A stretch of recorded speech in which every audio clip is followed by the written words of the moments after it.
Hello, I'm Colin Roche, and I'm going to be your instructor and guide for this masterclass. And I first want to welcome you to the Food Media Network's home studio.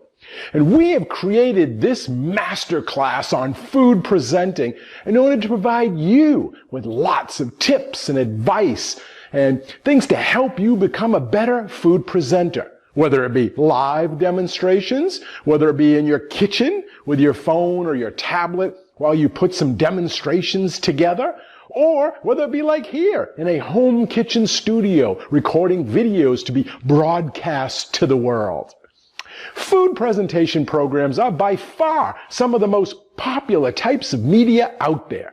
Why? Because it allows you to show off your personality while creating dishes. Something special that you put together in front of an audience.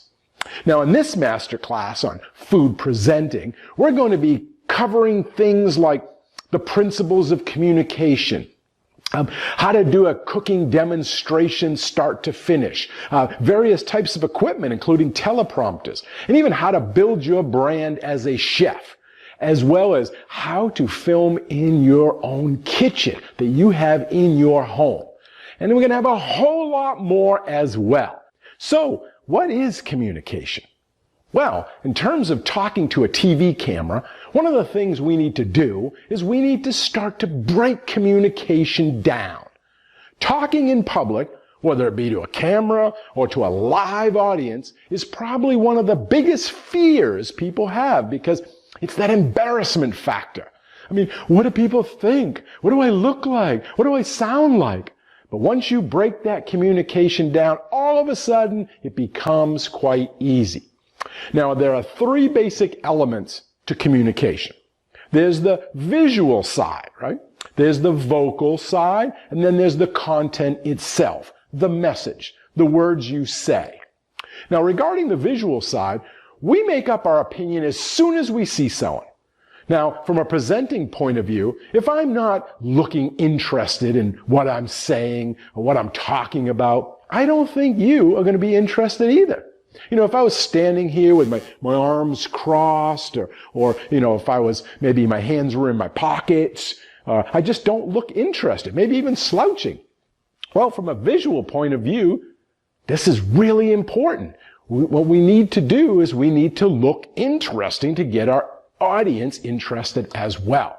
Now, from a vocal point of view, when we talk about vocal communications, we're talking about the tone and the frequency of your voice.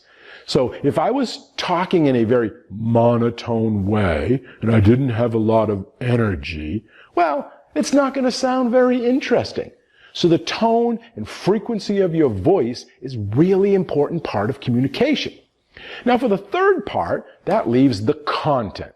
And as we just learned, it is often not necessarily what you say, but how you say it, while you're utilizing correct visual and the vocal components as vehicles for your message. However, content is still important, part of our communication strategy, right? Because it is the message you are trying to convey. And we will have an entire section on the topic of content of your presentations and demonstrations later on in this course. So for right now, let's just talk about the visual and vocal sides of communication. So eye contact is an example of one way that you can improve your visual communication. We all know if we're talking to someone and they're just not looking at us, but rather they're looking somewhere else or looking at the clock or looking down, right? We know that it's a little awkward. We don't really engage with that person unless they're looking using the eye contact, right? And that is the same, or it's very true, when we're talking to a camera. If I'm presenting, but I'm not actually looking at you, right? Instead, I'm looking over there or looking down at my board, chopping and trying to talk, something along those lines, right? You, as the audience, start to get a little bit distracted, right? And we don't want that as a presenter. So eye contact is important. We need to be looking right at the camera, right down the lens. It's really important because it's how we engage with an audience. Another way we can improve our visual communication is just by smiling, right? Now, this is entertainment, and no one is forcing anyone to watch a specific show or video. So as presenters, we first need to look as if we're enjoying ourselves, because people, our audience, will mirror the emotions of who's doing the talking. So if I was grumpy and angry and, not looking as if I'm enjoying myself, right, then my audience would feel the same. It's called empathy. So what we need to do is we need to smile. We need to look as if we're enjoying ourselves. Now, from a practical aspect, when we communicate, we move. Now, some people, walk when they're talking, right? Some people do a head nod when they're talking, right? Overall, movement is important, but it's got to be movement with a purpose. We need to think about what we need to do, where we need to move to in advance. This is called blocking out the set. Now, something else we need to think about regarding our movement is when we're talking, we should try and use our hands, to utilize our hands to bring whatever it is we're saying off the page. Give it some enthusiasm. Give it some energy. Make it look as if we're enjoying ourselves or enjoying what we're talking about. What we don't want, though, is we don't want moving around with no purpose, because it can very quickly become distracting. For example, if I was moving side to side, maybe I've got some nervous energy and I'm kind of bouncing on one foot or I'm fidgeting around, right? This is going to look as if, I'm going side to side on the TV screen, which can make you seasick, right? So especially if it's a close shot. So what we want to do is we want to anchor ourselves. One of the major rules of being a TV presenter is to anchor yourself from the waist downwards. And you do that by rooting your feet in the ground. Now, there are some exceptions, right? As chefs, we must move, right? Because we're in the kitchen. We have to move, right? I can't go from here, which maybe this is my cutting board, over to the stove, right? To the flat top over here, unless I move, right? Or I can't go back here to the oven unless I move, right? So, but the difference is I'm going to move, but I'm going to move with a purpose. For example, I'm going to tell you what I'm going to do. So I would say something like, okay, and now I'm going over to the pan and I'm going to make something for you. See what I just did? I was telling you what I'm going to do. I'm moving with a purpose, which is very important. It also tells in advance what we're going to do. And it also helps the camera operator follow what we're going to do. So I could tell the audience, okay, so now we're going to put this on the stove. And then we do it. The cameraman, camerawoman knows that we're going to do that and can follow us, as well as the audience. They know where we're going next. So that's movement with a purpose. Now, regarding our vocals, another important aspect of communication is the speed of our vocal delivery, which is very important as well. Sometimes, when we get a bit nervous, we start to speak quickly.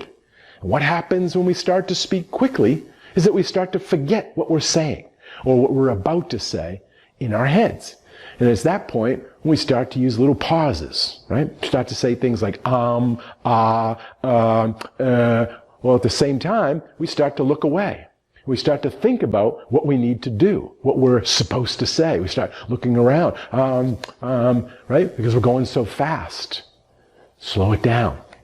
We don't need this pressure, that pressure that's building up. So we got to always try to catch up and we got to say things fast.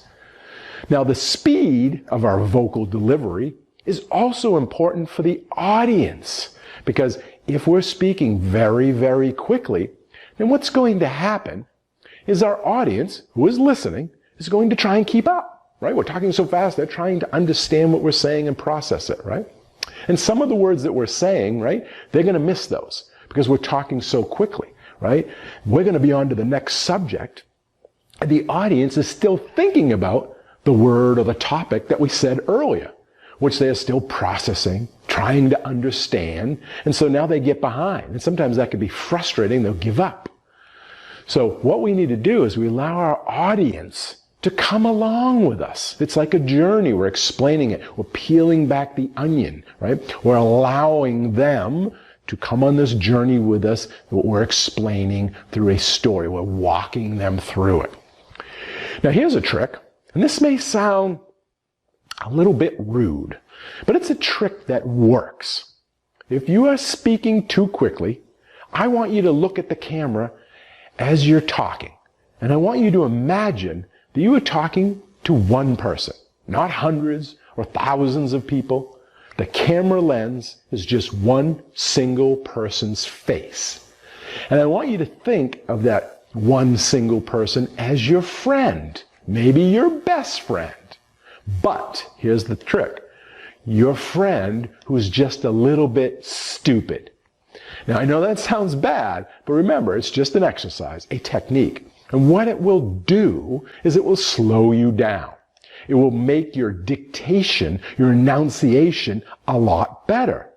But even more importantly, for you, in your head, it will help you logically think about what you're going to say next. So slow it down. There's no rush. This is entertainment. No one is forcing anyone to watch it. So make it easy for your audience to watch, to follow along, and to keep up. Now, we just briefly looked at both the visual side and the vocal side of communication. And now I want to give you another tip that can help us improve both of these at the same time.